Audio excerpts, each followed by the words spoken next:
We sold it from 160 to 200 or something like that. A nice tidy profit. Yeah, we made about $3.5 billion on a $500 million investment, as it turned out. I still sold it way too soon. Since I sold it, they must have shot a gun off and said, Warren's sold, now it's time to let it go up.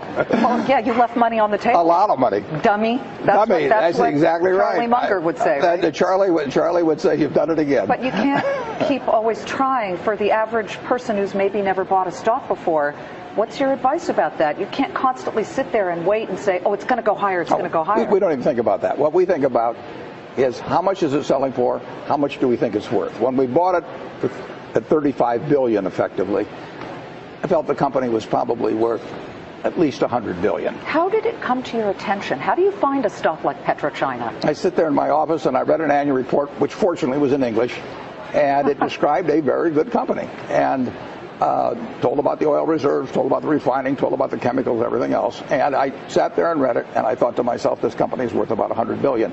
Now, I didn't look at the price first. I look at the business first and try and figure out what it's worth, because if I look at the price first, I'll get influenced by that. So I look at the company first. I try to value it, and then I look at the price, and if the price is way less than what I've just valued it at, I'm going to buy it. And how do you value it? Well, that's the trick. Yeah. But it's essentially what I would pay for the whole business if I could buy it. And when we sold the stock, it was valued, we'll say, at probably 250 to 275 billion. And we thought that was a fair price. Now, oil had gone up from $30 a barrel to $75 a barrel. Now it's up even further.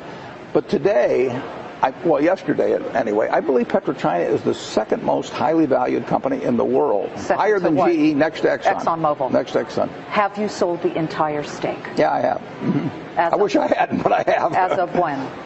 Well, we sold it over a period of time. Sold it over a period of time. If it went down a lot, we'd buy it back.